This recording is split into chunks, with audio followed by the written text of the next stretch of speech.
Sir, good afternoon, sir. Good afternoon, sir. Good afternoon, all of you. Good afternoon, sir. Good afternoon. sir. Good afternoon, sir. Good afternoon, sir. Good afternoon. Good afternoon, sir. Yeah, good afternoon, all of you. Good afternoon, sir. Good afternoon. Afternoon, sir. Well, this is paper 2, and I'll be moving to. Just let me get. I'll be moving to the unit which has poetry. That is Unit 3.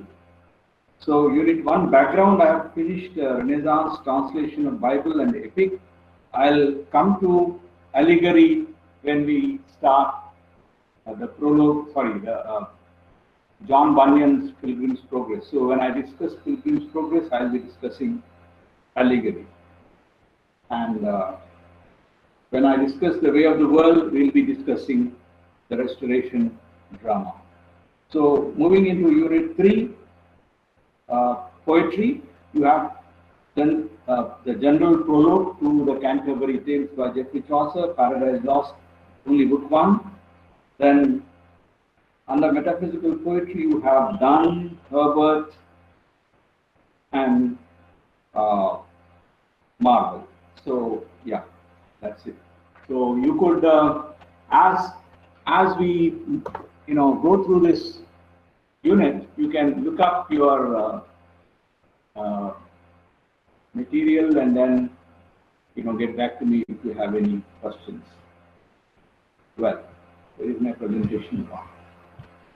Now, Geoffrey Chaucer's The Canterbury Tales, you have just the prologue, and you have, this text is available online. You can just go to poetryfoundation.org. Okay, I'll just type it here. Sir, one small doubt, sir. Go ahead. Sir, in yesterday class, you said about epic, Yes. epic.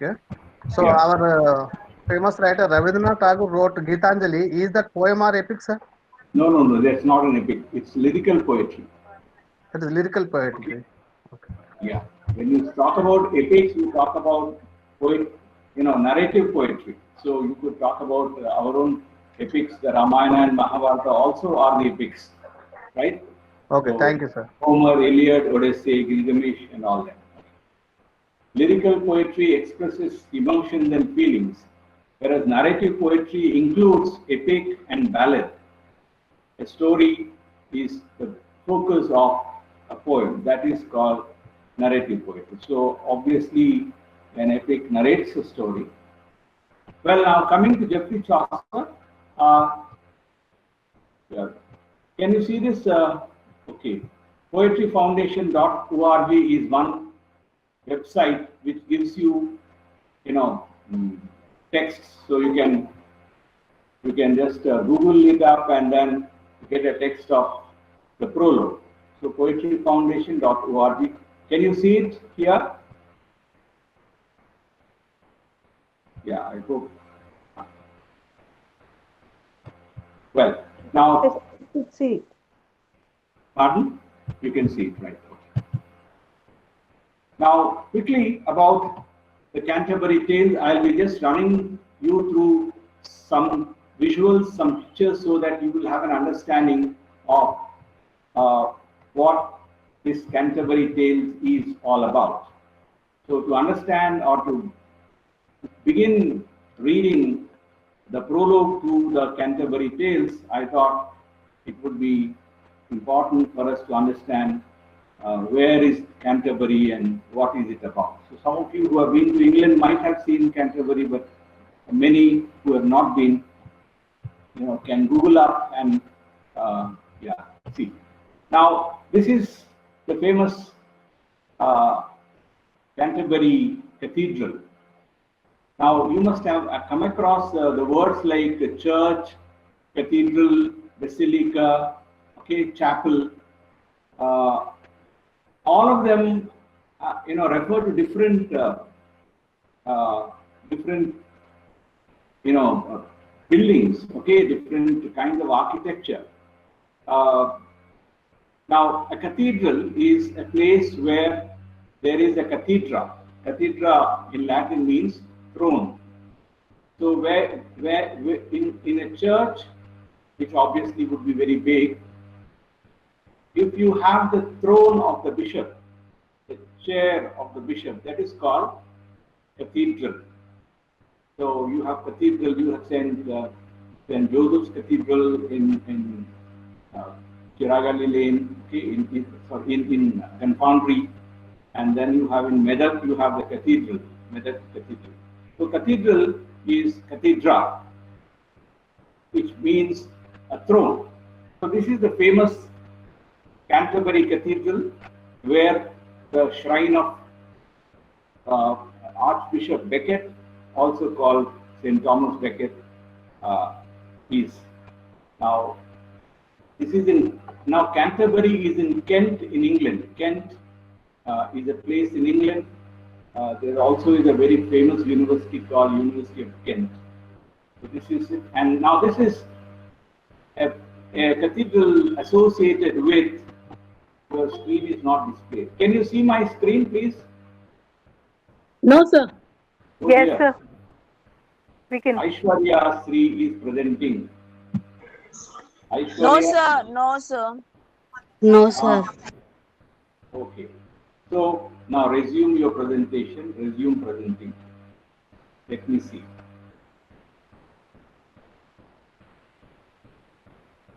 Can you see it? No, sir. Yes, sir. Yes, sir. Yes, sir. Sir. Okay. Yeah. Right. Now this is the it is from Victoria Albert Museum. This is the enthronement of the Archbishop of Canterbury. There is Thomas Yes, Becket. sir. Yeah.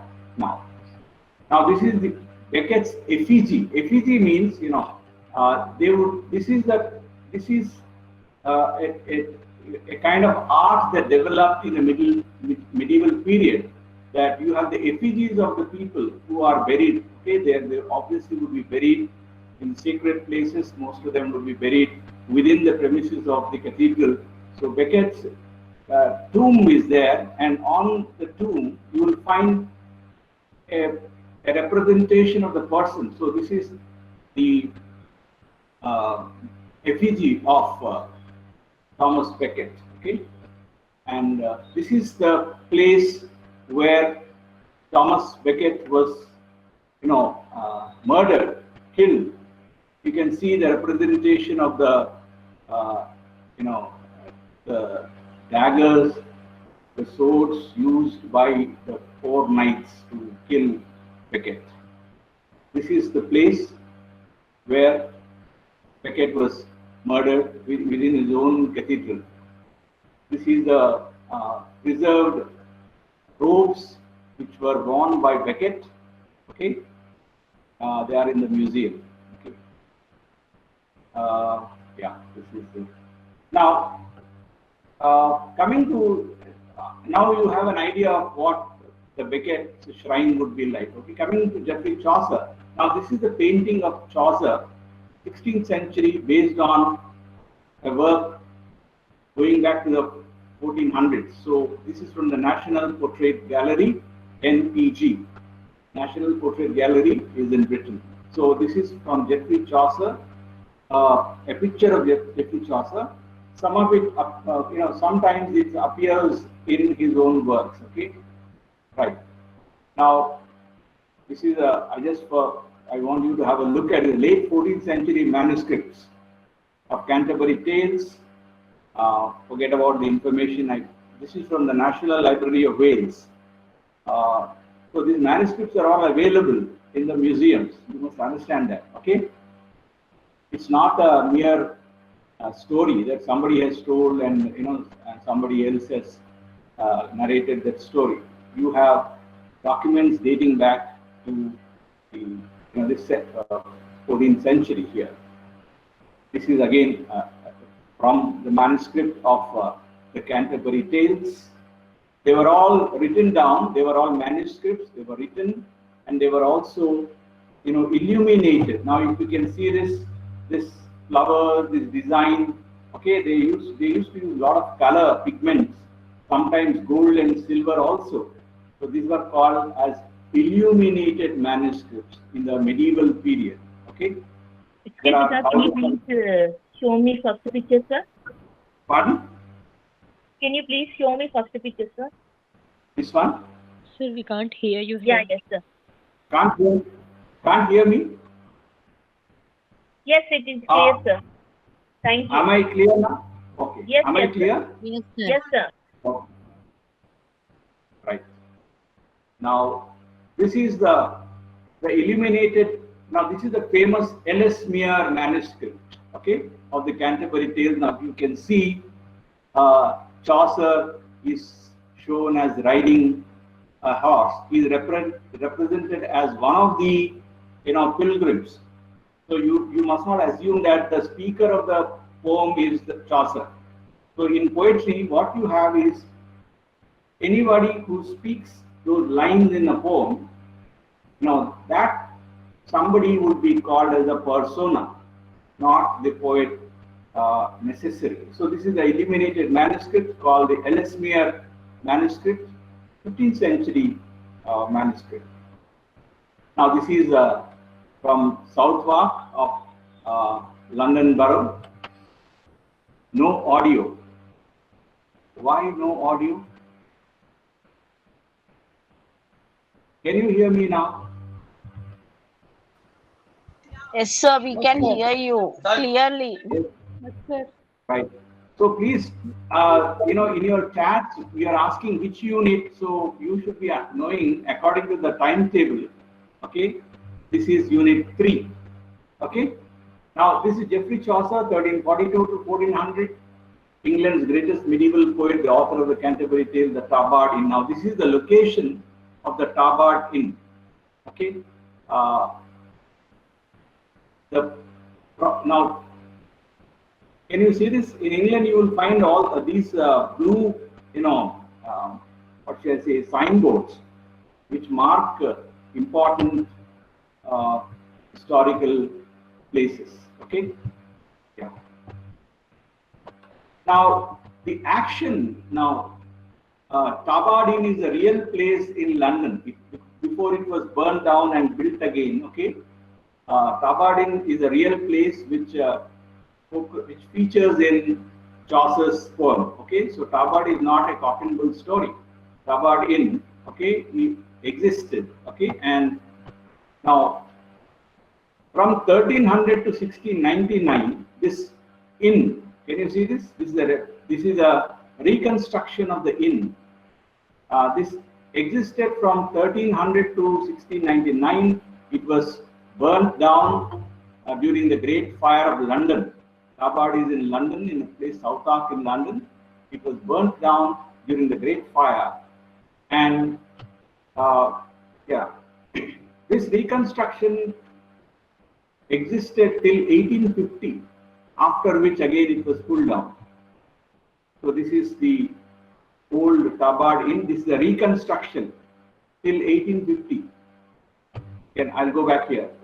Get this straight. 1699 till 1699, Chaucer's, the inn which the pilgrims, stayed, that existed till 1699, till it was burnt by the fire of London. It was reconstructed, and this existed till 1850. Am I clear?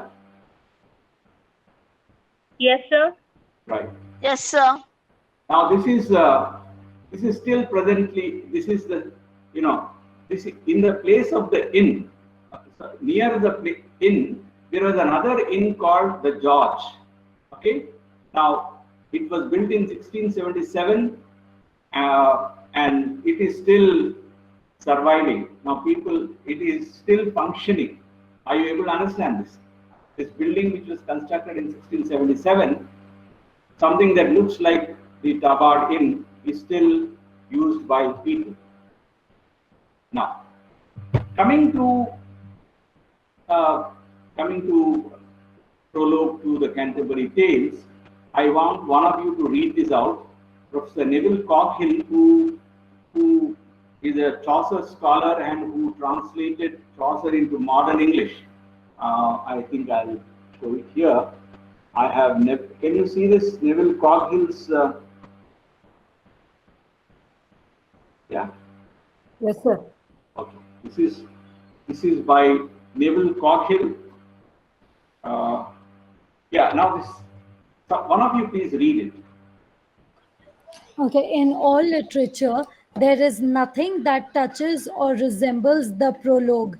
It is a precise portrait of an entire nation, high and low, old and young, male and female, lay and clerical, learned and ignorant, rogue and righteous, land and sea, town and country, but without extremes. Apart from the stunning clarity touched with nuisance of the characters presented, Nuance, not nuisance. okay, No? touched with nuisance of the Nuance.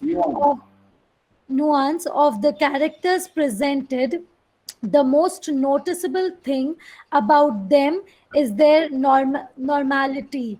There are the perennial progeny of men and women, sharply individual. Together they make a party.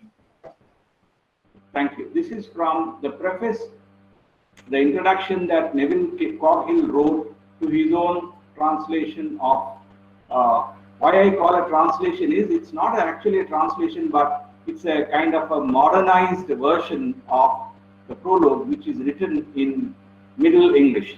Now, the prologue is written in Middle English. Chaucer belongs to the Middle English period after the Norman conquest in 1066. From then onwards to about, say, 14th century, late 14th century and early 15th century, you would call it Middle English period. So the East Midland dialect became the dominant dialect of literature, and also, you know, that was the dominant dialect used by people. So because it was spoken in and around London. Can you get this idea? Because it was spoken in London and around London, it acquired, you know, a kind of a standard stature. So East Midland dialect. Now, dear friends, you can Google up and also search archive.org and listen to Professor Neville Coghill's reading of the prologue, because you will have a sense, a feeling of how Middle English would sound like. Okay, I'll try to do it, but you know, but Coghill, since he's an expert, you know, his recording is, you know, it's a wonderful recording. So you can, it's available on YouTube also. You need to search for it carefully. Okay. And now, if this particular slide, the presentation that I have put here, this captures the essence of the prologue, and not only the prologue, but essence of the Canterbury Tales, which was an ambitious project which could not be completed. So what can you find here? A portrait of an entire nation where there is a diversity. You have young and old, male and female, learned people, ignorant people, you know, rogues, people who are righteous, who are good, who are from people from village, from towns, from different parts of England, from different trades, different social classes, and every character is a very well-etched character, highly individualized. Okay? So Chaucer's observation is so keen that he doesn't miss out even the small detail of a person's, you know, attire or dress. Am I making sense here? Yes, sir. Right. You could capture this. Yes, sir. You could capture this Yes, sir. slide. Okay. Now Chaucer, 1343 to 1400. Now he wrote during the reign of different king monarchs of England, beginning from Edward III to Henry IV. And he is the first poet to be buried in the what later became the Poets' Corner. And now the Poets' Corner, it's a place in Westminster Abbey. Westminster Abbey is in London. You must have seen it in news coverages. Coronations of kings and queens in England take place, and also funerals also take place in Westminster Abbey. BBC you must have seen any live telecast. You can also Google YouTube and look at any telecast of coronation or funeral. So Westminster Abbey, almost I think a 1200-year-old building. It was basically an abbey meant for monks. So it's 1,200-year-old building, still in use. And a part of that, the south transept.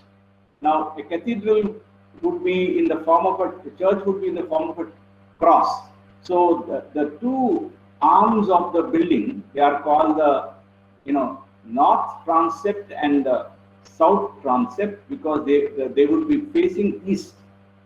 So the nave would be facing east, so and the transept would be facing north and south in the architecture of the cathedral. So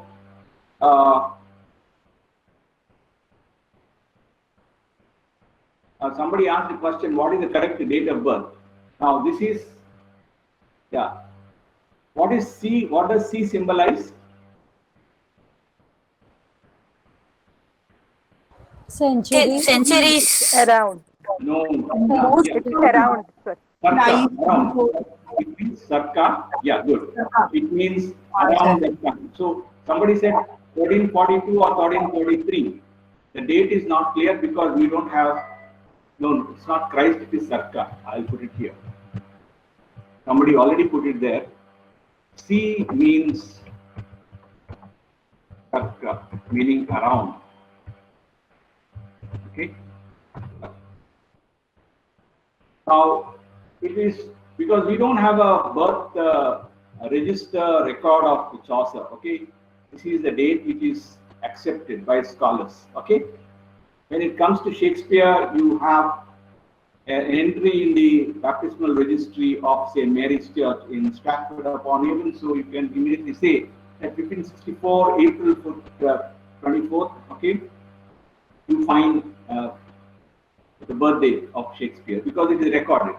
Chaucer, we don't have that record. That's why, but his death record is there because when he died, it was recorded. Now you must understand that the churches in England or in Europe, they maintain the birth and death records, baptismal records of their parishes. So that's why when you apply, sometimes it's called nativity certificate. Okay.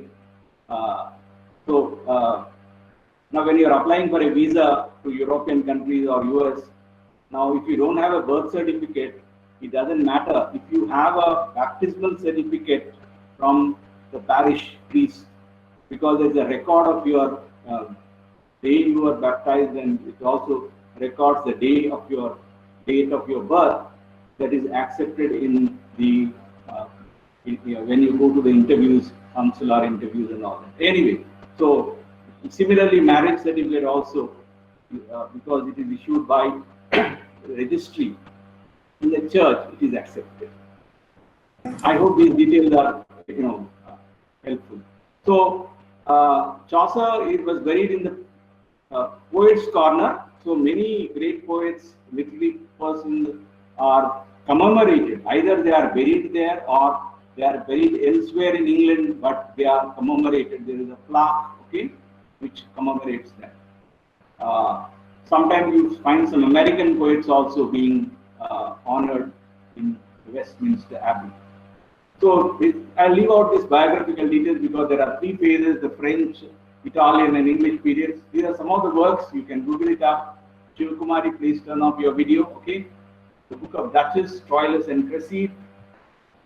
Now these are important because don't worry about the date. Don't try to learn them by rote, but have an idea that Boccaccio is an immediate contemporary of Chaucer. So 1349, Boccaccio's Decameron is a very important influence on Chaucer's Canterbury Tales, because Decameron also was written during the time of plague.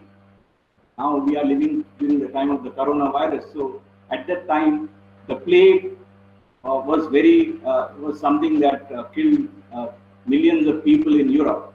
The Black Death, it was called. More than 40% of the population of Europe was decimated. Meaning, if there are 1 million people, then half of them were gone. Okay, that was the enormity of this plague.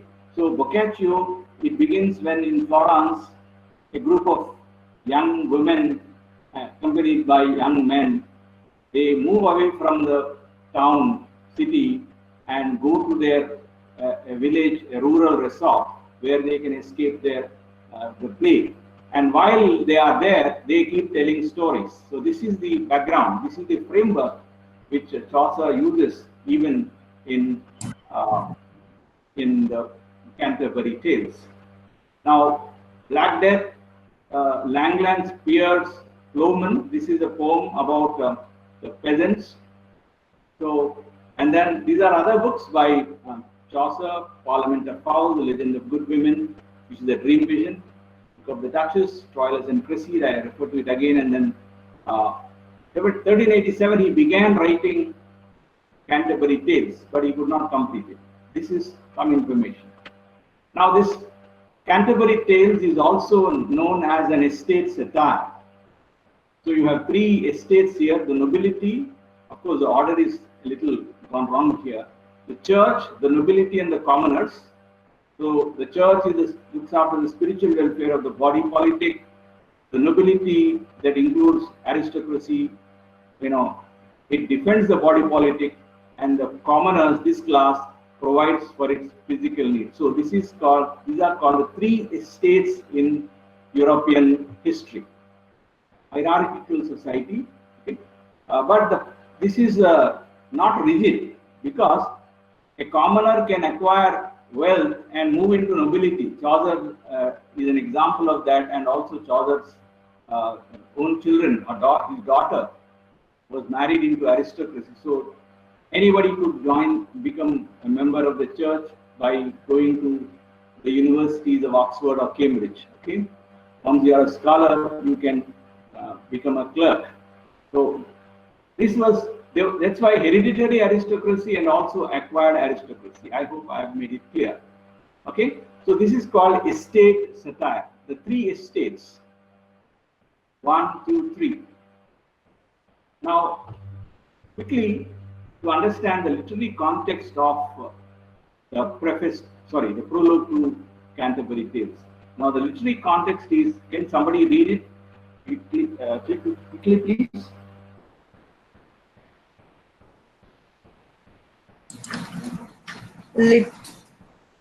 Literary content, allegory, sermon,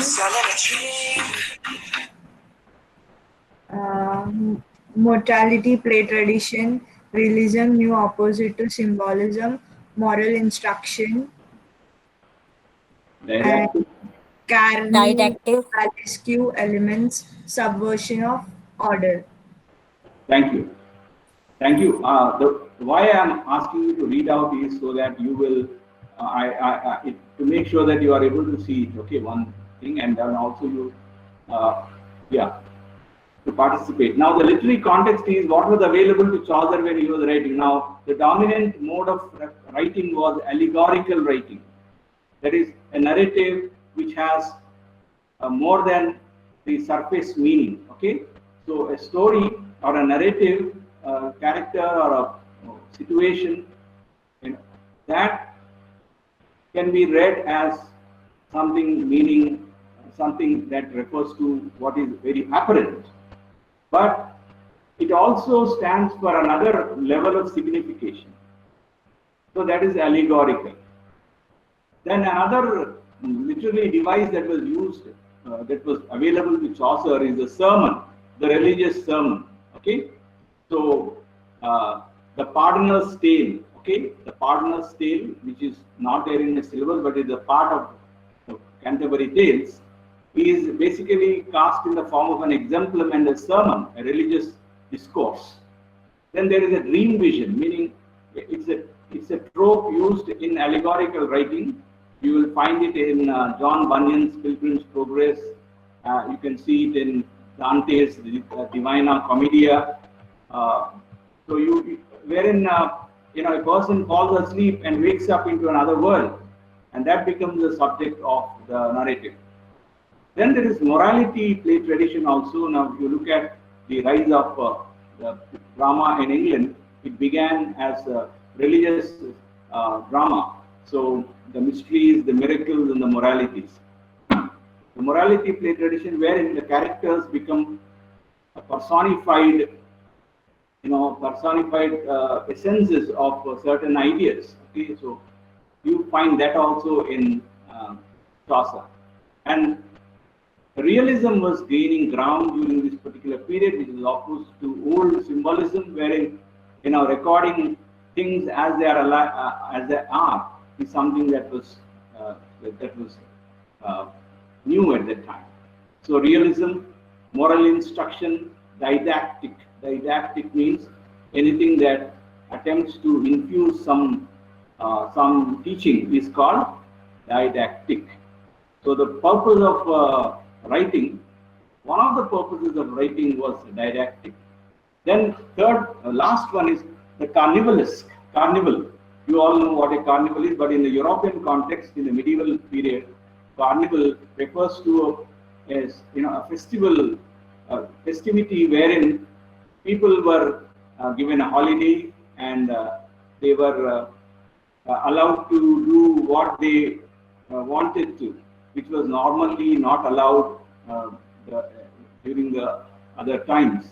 So there was an inversion. A clown, somebody could become a king, somebody could become a pope, somebody could become a man or a woman. So there was an inversion of order. Carnivalesque element. Mikhail Bakhtin, the Russian theorist, has written extensively on the carnivalesque elements. Carnivalesque elements are basically subversive elements, meaning they try to threaten the dominant order. The jokes, the caricatures, the what should I say,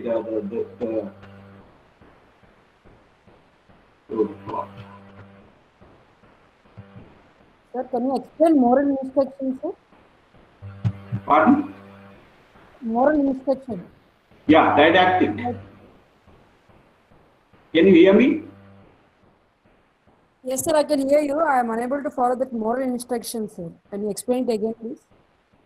No, see, the purpose of writing was to provide an instruction, moral instruction, right? So that is didactic. So Chaucer, when he wrote, also had this in his mind. I seem to have lost connection. It shows. Separate lesson we have. The lesson Excuse me, friends. Yesterday, first period, what was that? I joined in the middle. Which paper was that? Paper 4. You're talking about first period is paper 4. Ashok, Okay, sir. thank you. Right, back again because there was some problem. I could not. I was logged out. Can you see the presentation now? Yes, sir. Yeah. Okay. Now, so we were talking about the carnivalesque element. Carnivalesque element is, there is satire, there is an criticism of the existing, order of things. So there is a commentary on the social aspects. So that is the carnival. So you will find that in Chaucer's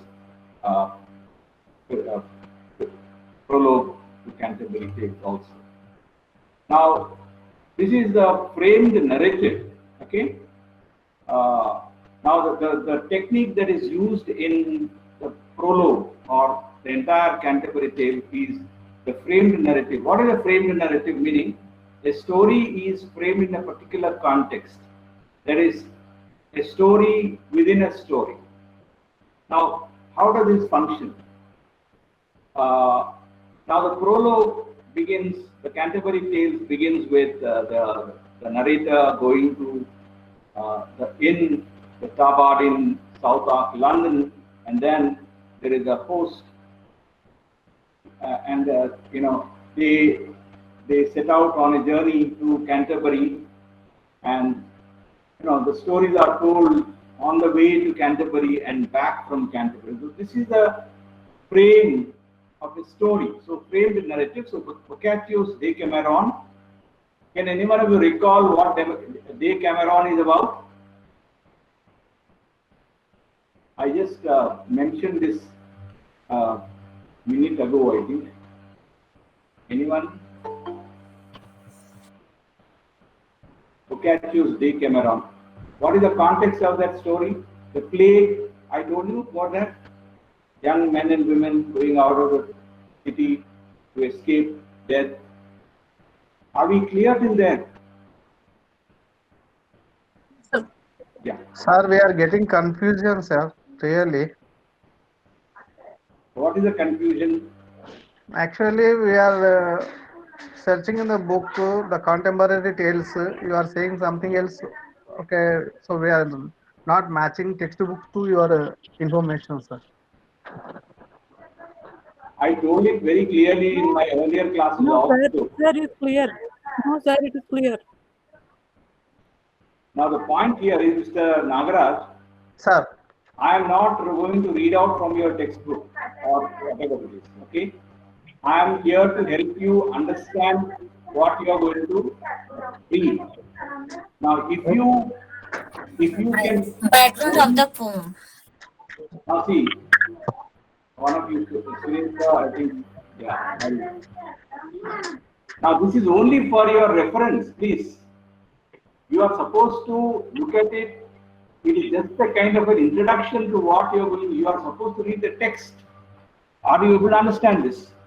Okay, sir. Okay, sir. It is the background of this poem. Huh? Summary kind of. Poem. Which one? I am giving you input so that you will understand the poem. Okay? It doesn't mean that what I say must be there in the book. Okay, sir. Okay. Okay. Obviously, it's not a school we are in. Okay, that you know I am doing a text and then I am giving you exercises and all that kind of thing. This is what you are supposed to understand, that the Canterbury Tales is a poem written in the medieval period. And in the medieval period, these are all the contexts which are available. So please don't make the mistake of thinking that I will be just reading out what is there in the book. Okay. Now, Boccaccio's Decameron. Boccaccio is an Italian writer.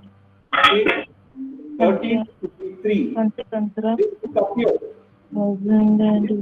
Provided break up these. Yeah. So try to listen to what I'm saying and try to capture the capture whatever is here. Okay. Now, so you can frame the narrative is you have examples like Decameron and Panchatantra. Okay. You all know the context of Panchatantra, right? The story of the king asking the wise man to teach his children. So that becomes a story within a story, right? And then 1001 Nights, the Arabian Nights, it's also called as. This also is a boxed-in narrative.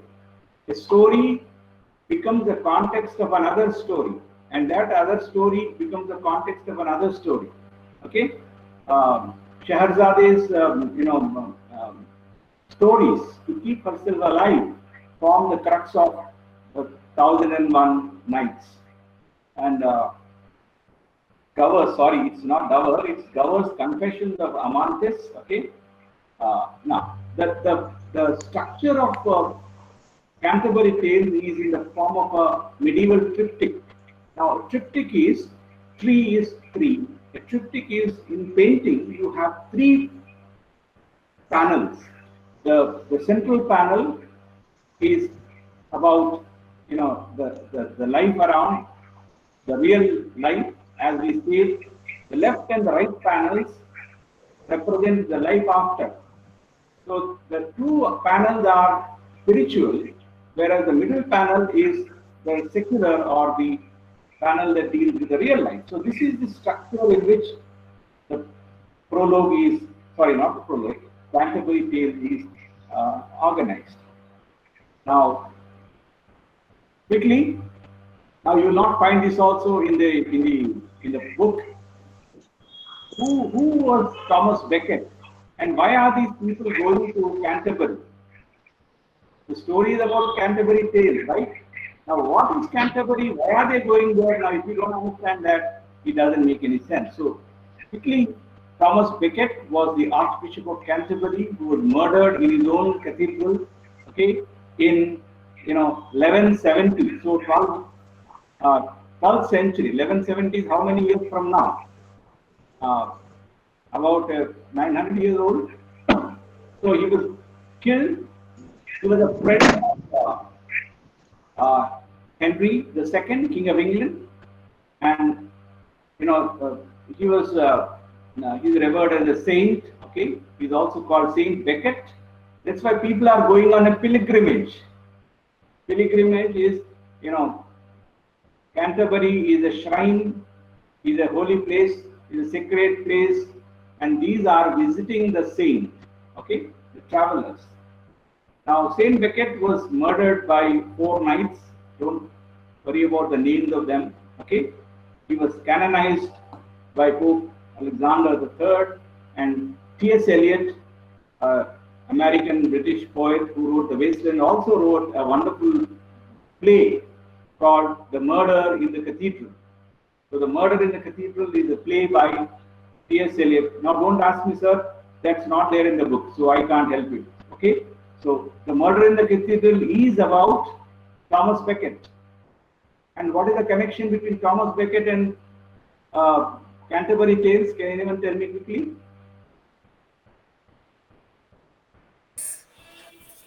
They wanted to take or receive blessings of the holy blissful matter. Right, good. The holy blissful martyr. Thank good that you are reading from the book lines. Okay, the holy blissful martyr is Saint Thomas Becket. Okay, good. Okay. Now the context of the poem. I'll quickly. Now there are 3 estates. I just mentioned it: the church, the nobility, and the commoners. It's a hierarchical society, and in the prologue, you will find characters from different, different estates. Somebody unmute. Sorry, mute yourself. I'll do that for you. Well, now you have the characters: the knight, the clerk, the parson, and the plowman, representing the 3 different estates. Okay, the parson representing the church, the knight representing the nobility, the plowman and the clerk, referring to the commoners. Okay, of course, the clerk could become the church. The clerk is the poor Oxenford clerk, the poor clerk from Oxford. So now the cosmology that informs the poem is the great chain of being, that is the hierarchical relationship between one being and the other being in this whole universe, extending from God, angels, to the lowest of the animal kingdom. Then also in the poem you will find that there are trade guilds. There are people representing different trades. There is a pardoner, there is a miller, okay, there is a reeve, there is a captain, there is a cook, there is a merchant. Okay, so can you understand this? It represents the different trades which were there at that time. And also the church exerted a lot of influence. We all refer to that. Now there is a satire. This is called clerical satire. In the poem, the prologue to the Canterbury Tales, and in the Canterbury Tales itself, you will find that there is a satire. The narrator, different characters, criticize, comment on the values of the church. Okay, how some people fool others and how they are deceiving others. Okay, and how they are not very. I'm sorry, just join. Can you say which chapter? Okay, Unit 3, Canterbury Tales. Okay, Unit 3, Canterbury Tales. Okay. So now, 1381, the peasants' revolt. Then the Great Plague. There is a fear of death. I refer to it. 40% of the population died. Okay. Now, the rise of the merchant capitalism, the rise of the middle classes, then Wat Tyler's revolt, Wycliffe, we already talked about it. Now, dear friends, all this forms a context to the poem that you are going to read. You just have a prologue, which is an introduction to the entire work. Now, the story begins in Tabardin. The story goes like this. Now, Tabardin is, as I already mentioned, is in London, and then a group of 30 or 29 to 30 pilgrims, they come there. Now they have come there to rest and spend the night, and then in the morning they would leave for Canterbury, as one of you mentioned, to seek the blessings of the blissful martyr, Thomas Becket. Okay? Which chapter? What do you mean by which chapter? This is Prologue to Canterbury Tales, poetry section. Okay? Now please, dear friends, don't mind me saying this. Please look at your syllabus and then decide, then think, organize yourselves. Unit 1 is this, Unit 2 is this, Unit 3 is poetry. Okay? Yeah, go ahead. So now the host is identified as now Harry Bailey. Okay? Now the poem begins with the narrator's description of the different pilgrims, beginning from the knight, okay, to the miller. Okay, now different characters are introduced. They are 29 in number if you include the narrator and the host. Okay, some 30 odd things. Now these people are on their way to the Becket shrine, and then the host comes up with an idea that those days traveling was by foot or by a wagon or a horse. So, you know, it would take many days to reach Canterbury. So the host says that, well, to, you know, make the journey light. So he says, I have a proposal. Now let each of you tell 2 stories while going to Canterbury, that is onward journey, okay, and 2 stories while you are returning.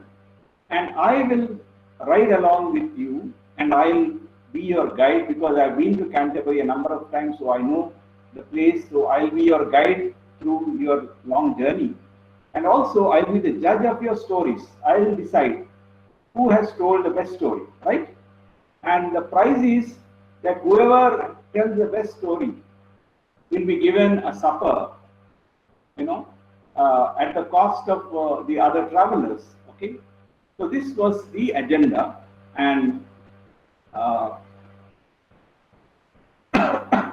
and this forms the part of the narrative.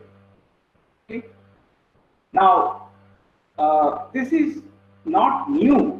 Chaucer uses the traditional estate satire to look at the pilgrims very closely and also comment on.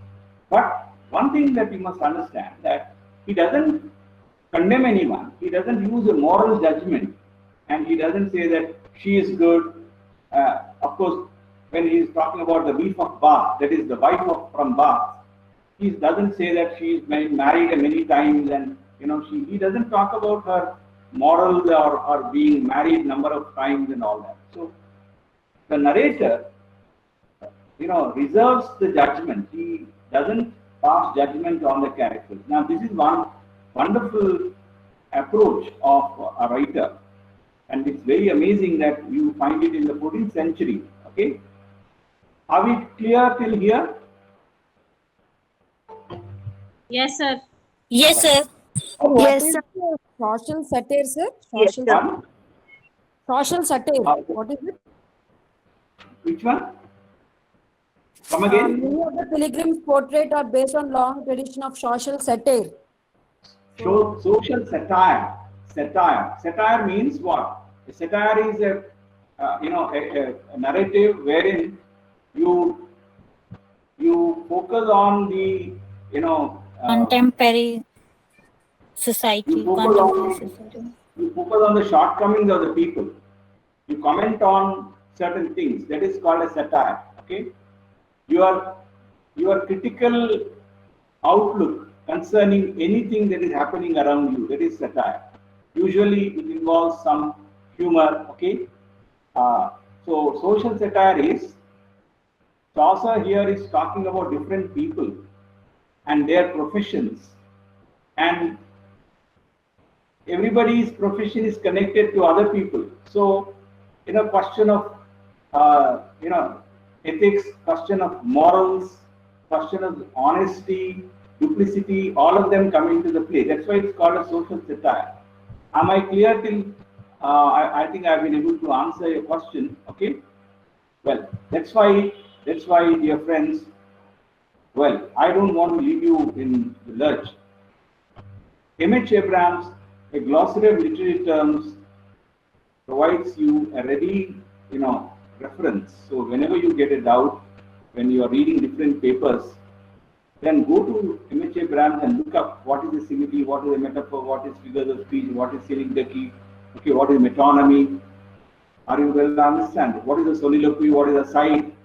Okay, what is a purple patch? What is a syllogism? All these terms, you cannot remember on your own. So you please, you can search the internet and find a copy of that. Nothing stops you. There is everything available now. You only need to look where. You can't just go to the Wikipedia and search. Okay, you have to find other ways of getting information. Okay. Now, actually, the Canterbury Tales has only 24 stories, because actually, if there are 30 characters, each of them tell 4 stories. How many stories should be there? 34. Give me the answer. Don't give me a question. Okay. How many stories? 120. 120 stories. But Chaucer could complete only 24 stories. Are you able to understand this? Okay. Somebody is presenting. Is my screen still visible? No, sir. No, sir. Maybe somebody has done something. That's why it's gone. It is visible, sir. We can It's see. visible. Okay. So now Chaucer did not complete the full plan for his book. Okay. Now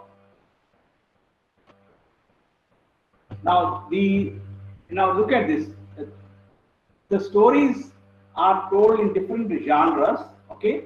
That there is romance, there is fabulous, there is hagiography, there is saint's life, beast fable, medieval sermon.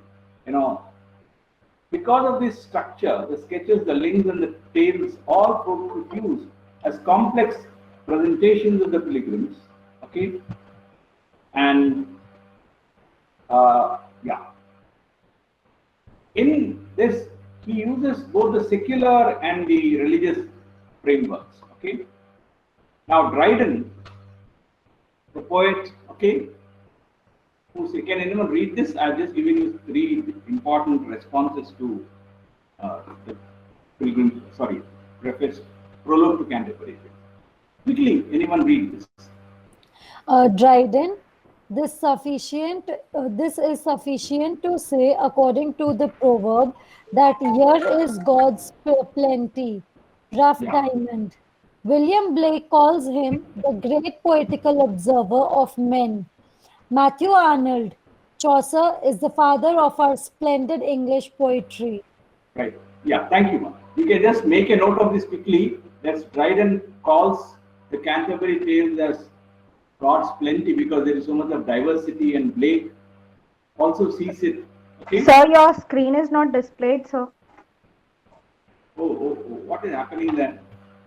Anyway, yeah. Just a second. I'll try to present it again. Anyway, that was the last slide that I was trying to present. And yeah. Just a second.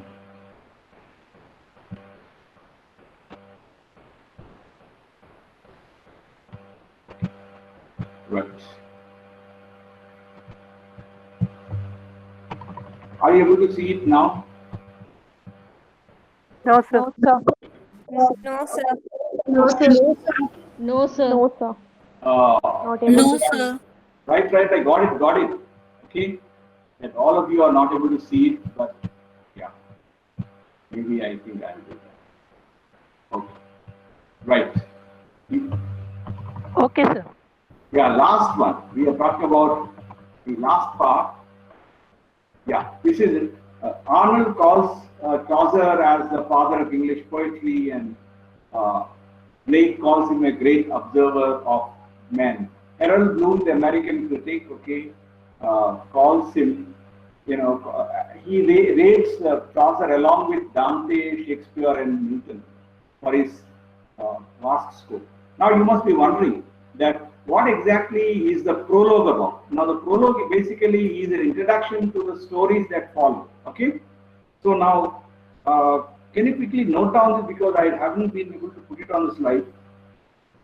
The prologue can be divided into sections. First section can be called the invocation. Can you write it down, or if you can note it down? The invocation, this lines 1 to 8, wherein there is a description of nature. Okay, nature, April, spring. That's the invocation. So the difference, even Wasteland also begins with it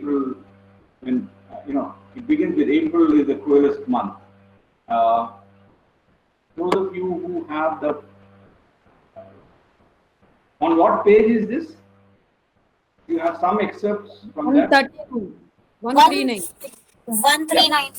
139. If you look at the first opening lines of the prologue, one that the April with the sure suitor, the roof of March hath fair set to the rooter, and bathed every wine in sweet liquor, of which virtue engendered is fluor. When Zephyrus eke with his sweeter breather, inspired heart in every halt and heat, tender crops and the young sun, hath in the ram his hal's schools run, and small fowls mocking melody that slip in all the niche with open ear. Now this is the Middle English, East Midland dialect that Chaucer uses. Now below you will find the modern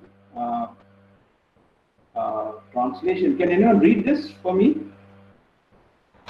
so that you will understand?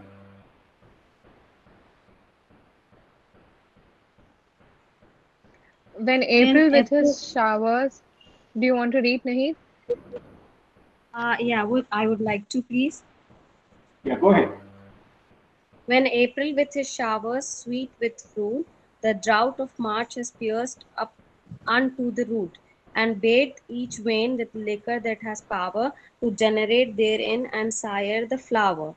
When Zephyr also has with his sweet breath quickened again in every halt and hep the tender shoots and buds, and the young sun into the ram one half his course has run, and many little birds may melody that sleep through all the night with open eyes. Now, yeah, thank you. You got the essence of what the poem is about. It begins with the season, April, okay? And it begins, it is because April is a season of rejuvenation and spring in the Western world. So now, the poem begins with a setting, which is the relationship between man and nature, and then moves to the town, the inn, okay?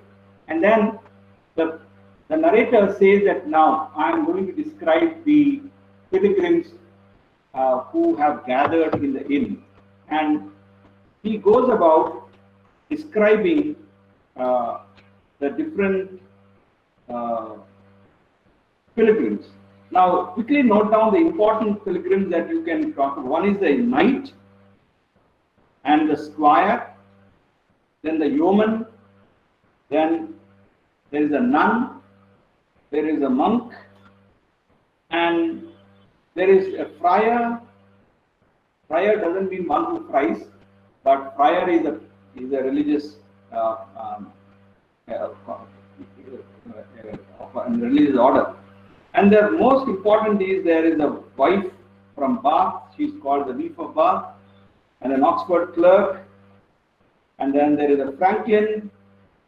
There is a skipper.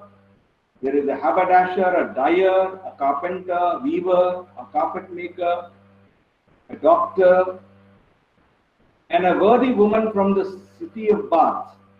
Okay, so yeah, you can just read the whatever summary of these different characters. So when you are reading and use the background that I've given, how does Chaucer look at these people? Does he look at them with sympathy, or does he condemn them? Is he only finding fault with them? And how are his observations? What are his observations? What great artistic skill goes into defining the characters that he presents in the prologue? So yeah, that's where I'll stop. If you have any quick responses, I'll move on to another poem. Sir, you were talking about the sections the prologue was divided into. Oh yeah, I forgot that. Right. The first one was the invocation. Invocation. Okay. Second is Chaucer. Okay, or the narrator as one of the pilgrims. That is from lines 19 to 42. Then third one is apology. Okay, that is he's not he's not worthy of completing this work. Third is apology. Fourth, the lines of the hosts, wherein he provides a kind of a contest for the travelers, that whoever wins the prize. Then the last section is the journey line. The last, a very brief section, the journey. So first is you have invocation, nature. Then second, Chaucer as a narrator and pilgrim. Third, apology for writing. Apology is a defense, actually, defense of writing this. Then the host. Then the last is the journey. In between, between the section 2 and section 3, you find the description of the pilgrims. Are we clear till here? Yes, sir. Thank you. Yeah. Yes, sir. Yes, sir. Thank you, sir. Yeah. See, please try to understand. Yeah, I'll try to understand one thing, that see, whatever you are here listening, okay, during these classes, it's only to give you an idea of what critical issues that you need to engage with when you are reading, or when you are and I also am providing you the resources on the internet where you can. I'll just type it one here. Yeah. Now,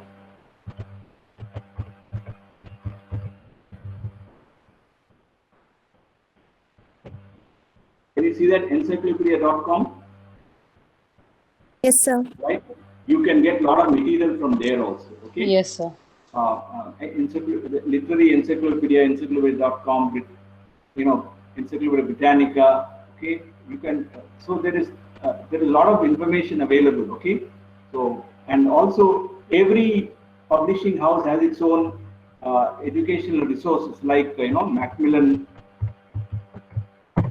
okay, Penguin. Now all of these, they have their own. Excuse me, sir. Sir, are these sites free, or are they payable? No, encyclopedia.com is free. Poetry Foundation, poetryfoundation.org is free, archive.org is free, okay?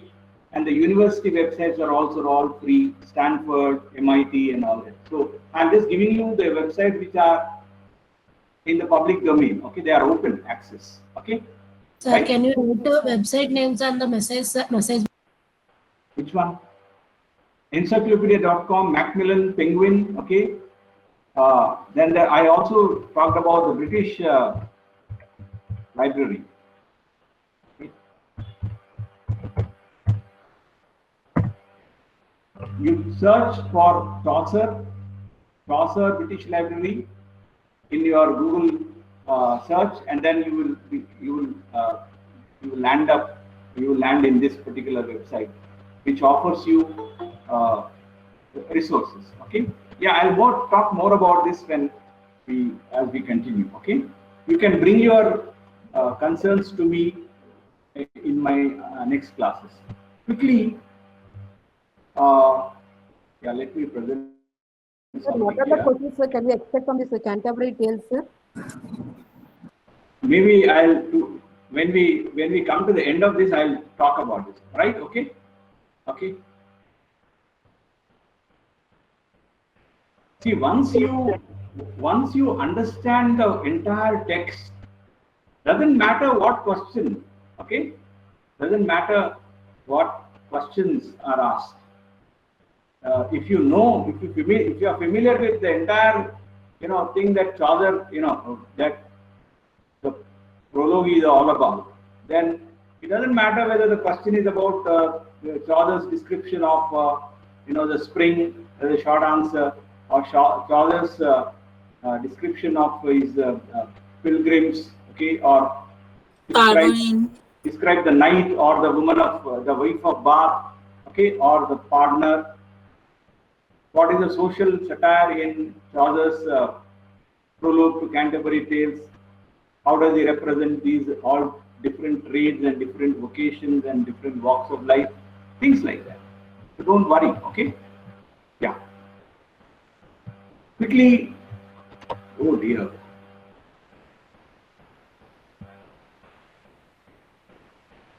Right.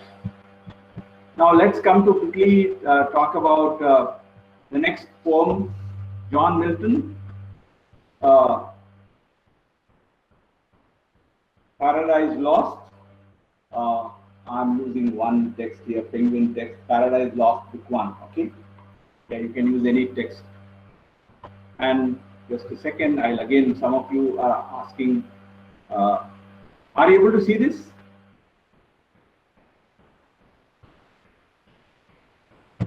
No, sir. Okay. Don't be angry, okay? Yeah. Right. Now, can you see it now? Yes, sir, we can see it. Okay, now some of you need to now those of you who don't have the text, you can go to poetryfoundation.org, okay? Then Poem Hunter also, some of you are familiar with, okay? This is where you get the text, okay?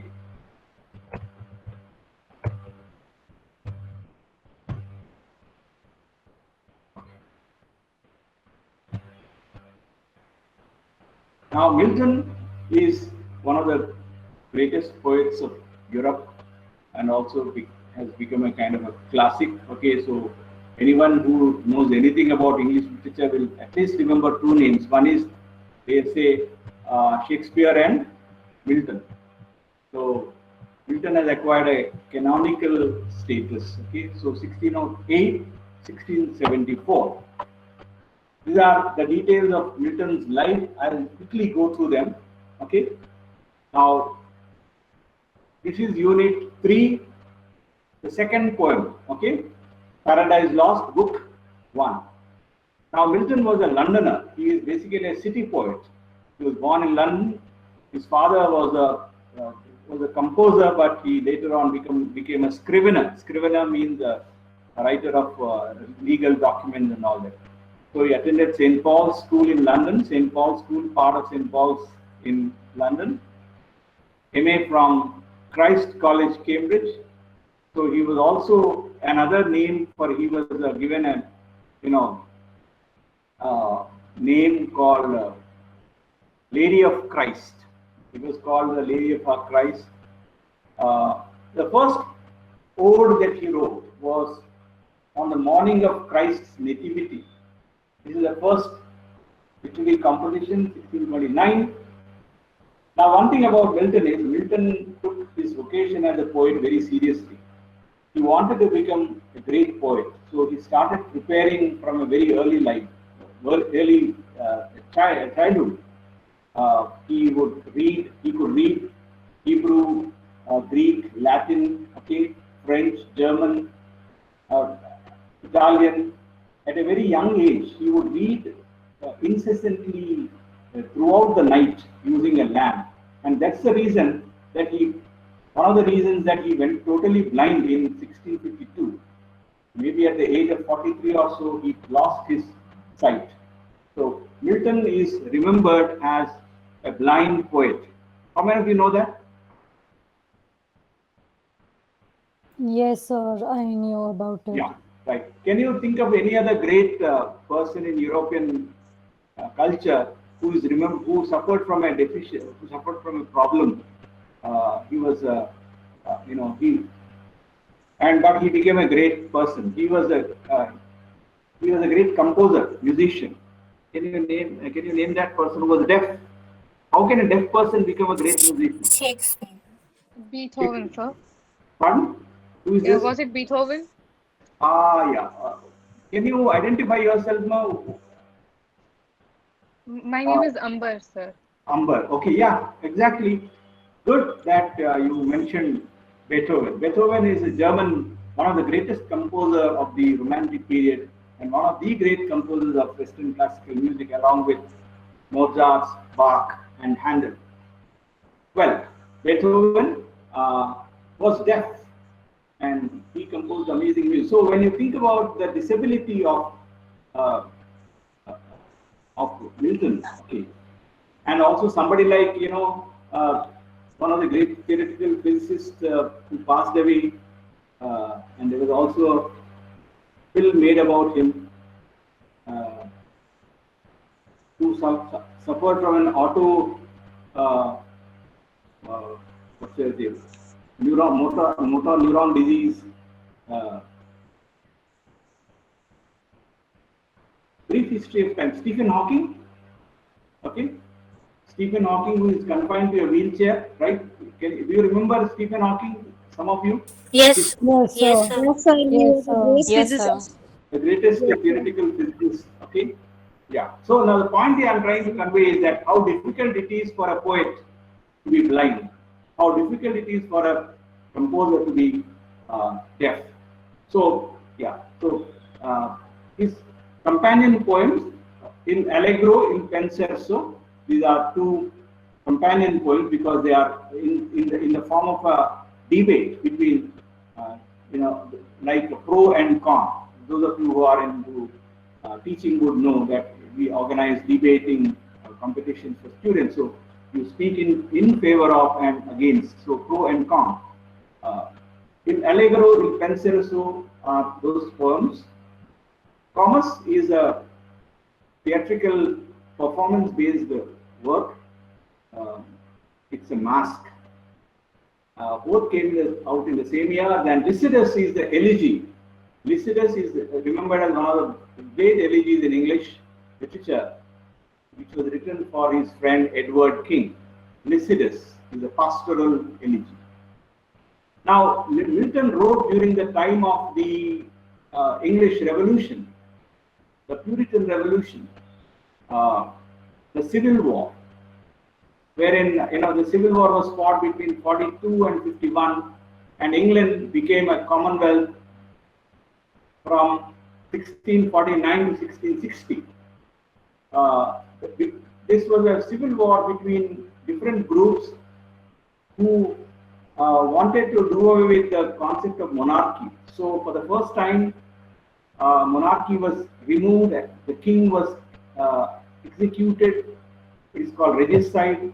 1649,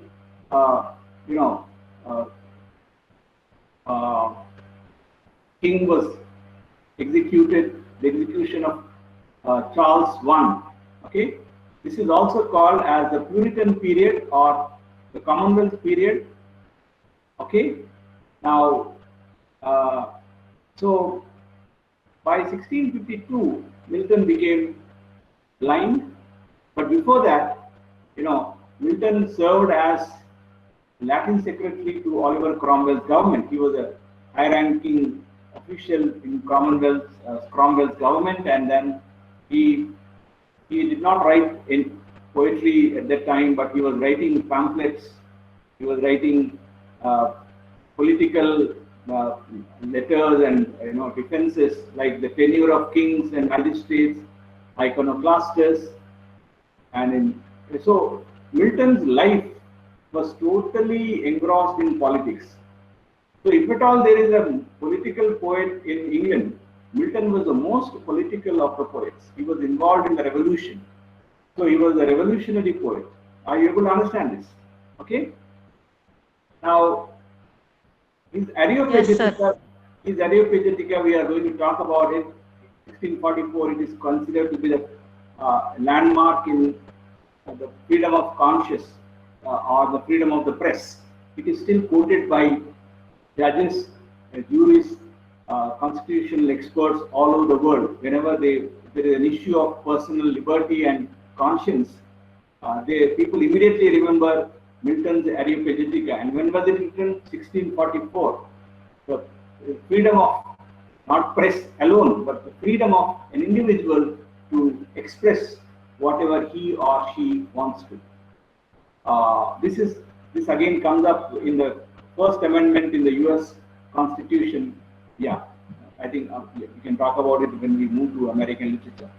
So he also wrote, theological works like De Doctrina Christiana, the Christian doctrine. Milton also was inspired by his father, who was a musician, who was a composer. That's why there are resonances of music in Milton's poetry. Milton is compared to the music of the organ. Organ is a very majestic instrument in Western classical music. So now, Milton's works, if you see that when he became blind, Milton became very agitated because he wanted to become a poet, and well, he was not able to accomplish any of his dreams. That's why he wrote in that one beautiful sonnet, his sonnet on his blindness. Some of you remember it. When I consider how my life is spent here, half my days in this dark world and wide, and that one talent which is left to hide, lost in me useless, though my soul more bent to serve thee with my make and present my to account, lest he returning pride. It goes on and on. So now, he wrote, now soon after Charles II came back from France, this is called the Restoration period. Okay? The Restoration period. Hi, Dr. Vashok. Okay, I can see you there. So, good evening. Good evening, good evening. I still have some 3 minutes, I think. Okay? Yeah, please carry on. I'll join after 10 minutes. Yeah, no, 2 minutes. I'll just wind up. Yeah, it's carry on. So now, Milton, became blind, and then he was, after the Restoration, naturally he was imprisoned. Okay, because he was all his life he was writing against the kings. Look at this iconoclastus. He was supporting regicide, killing of the king, and naturally, when Charles II came back, there was a kind of a retaliation. So many of the political, people involved in the civil war in Cromwell's government were arrested, and some of them were sent to death. Milton was also arrested. So now Andrew Marvell, a fellow poet, who is one of the metaphysical poets, he was a royalist. He had great favor with Charles II, so he pleaded for Milton. So Milton was not sent to death. Otherwise, Milton also would have been put to death. It was during this time that he composed his magnum opus, or the great piece called Paradise Lost. So it was published in 1667. Okay. Well, I think I'll, yeah, please switch off your mobile, switch off your cameras, please. We are able to see you. We don't want to, yeah, please turn off your cameras. Now, so 1667 is Paradise Lost. Now, I'll quickly wind up. These are the books that you need to, you can take a quick look at it, okay? C.S. Lewis, Preface to Paradise Lost. Christopher Ricks, Milton's Grand Style. T.S. Eliot's lecture, which is in the form of an essay called A Note on the Verse of John Milton. F.R. Lewis, Milton's Verse. William Emerson, Milton's God. Christopher Hill, Milton and the English Revolution. Stanley Fish, you will read his essay in, I think, next semester. Surprised by Sin, The Reader in Paradise Lost. Frank Kermode, an important book, The Living Milton.